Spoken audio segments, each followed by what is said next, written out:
한국이 약 8조이 넘는 예산을 투입해 세계 8번째로 독자 개발한 첫 국산 초음속 전투기 KF-21 보라매와 관련해 최근 2가지 소식이 전해져 눈길을 끌었다.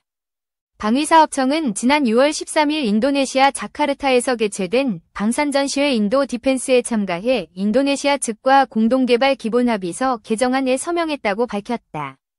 핵심은 공동개발 파트너인 인도네시아와의 개발 분담금이 1조 6천억 원이 아니고 최종적으로 6천억 원으로 1조 원이나 깎은 것이다. 현재까지 인도네시아가 납부한 분담금은 4천억 원 규모다.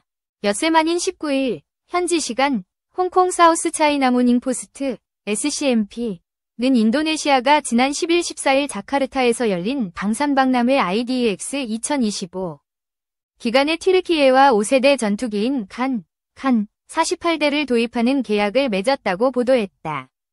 계약은 약 100억 달러, 약 14조 원 규모로 향후 10년 동안 해당 전투기 생산과 인도가 진행된다.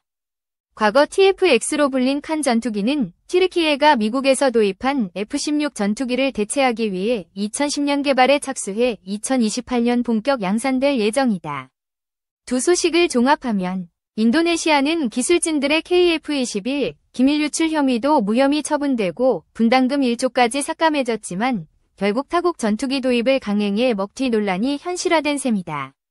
인도네시아 입장에서 보면 튀르키예는 같은 이슬람권 국가로 현지 생산까지 제시해 충분히 매력적이다. 게다가 4.5세대 전투기 KF-21과 달리 5세대 전투기 칸의 전력화 시점이 2년밖에 차이가 나지 않는 점도 칸 전투기 구매가 인도네시아 공군 전력화에 더 실효성이 높은 수 있는 까닭에서다.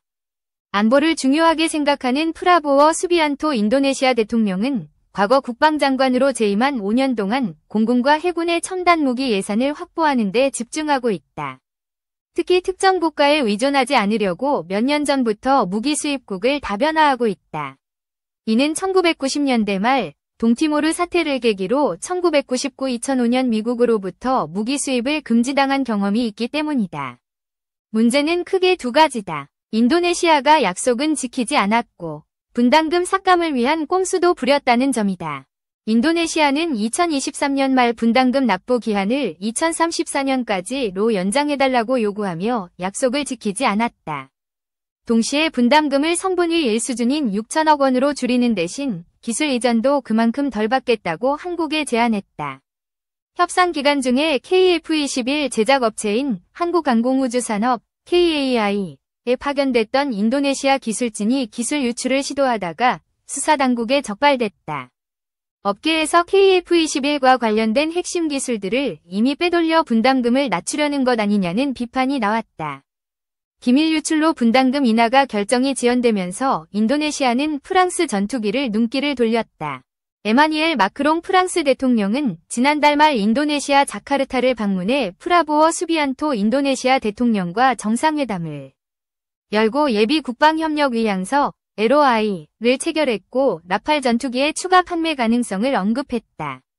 앞서 프라보워 대통령은 국방부 장관이던 2022년 라팔 전투기 42대를 81억 달러, 약 11조 2천억 원에 구매하는 계약을 했다. 내년에 6대 전투기를 인도받을 예정이다. KAI는 다급해지면서 분담금 인하 합의를 위해 직접 나섰다. 인도네시아 기술자들의 선처를 요구하는 탄원서까지 제출해 대구지검은 지난 5월에 인도네시아 기술진에 대해 방산기술보호법 방위사업법 대외무역법 위반 혐의는 무혐의, 부정경쟁방지법 위반은 기소유예 처분을 내리며 사실상 면죄부를 줬다. 이 같은 한국 측의 노력에도 인도네시아는 이중적 태도를 보였다. 중국산 J-10 전투기 구매 검토하고 있다고 밝힌 것은 물론 앞서 미국 항공기 제조업체 보잉과 4.5세대급 전투기 F-15EX-24대를 구매하기 위한 양해각서 MOU도 체결했다. 도니 에르마완 토우판토 인도네시아 국방부 차관은 프랑스 제안도 고려하고 있다며 전체 예상과 함께 J-10, F-15 등 다양한 옵션을 비교하고 있다고 말했다. 다만 한국과 개발하기로 한 한국형 초음속 전투기인 KF-21에 대해서는 언급하지 않았다. 인도네시아가 전투기 구입을 위해 미국, 프랑스, 중국 등을 지속 접촉하면서 전투기 공동개발 파트너인 한국에게는 분담금 삭감을 압박하는 계산적 행보를 한 것이다. 한국과의 협력을 뒤로한 채 칸 전투기를 구매하겠다는 인도네시아의 태도에 방산업계는 우려를 나타내고 있다.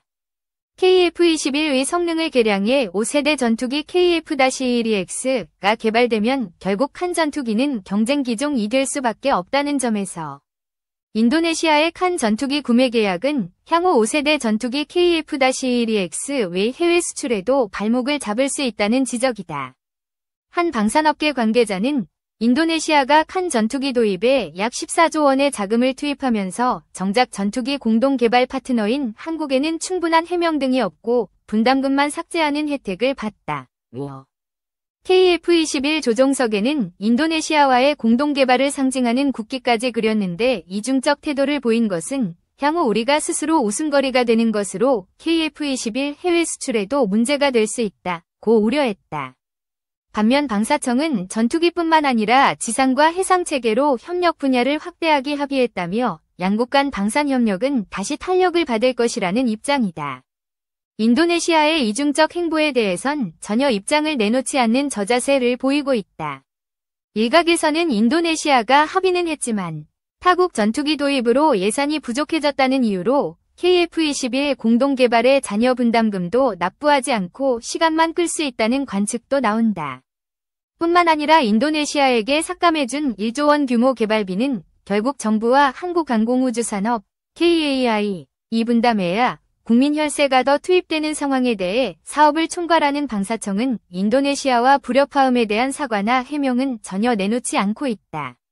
논란에 대해 방사청은 그동안 다소 경색됐던 양국 방산 협력 관계가 본궤도에 올랐다며 앞으로 인도네시아와 잠수함, 화력, 방공체계 등 다양한 분야로 협력을 강화해 향후 동남아 지역 전체로 협력을 확대할 것이라는 불확실한 미래 얘기만 반복하고 있다.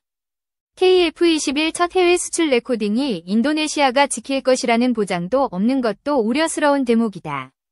인도네시아는 공동 개발 사업 종료 이후 48대를 도입할 계획이지만 잇따라 다른 나라 전투기 구매 계약을 나서고 있다.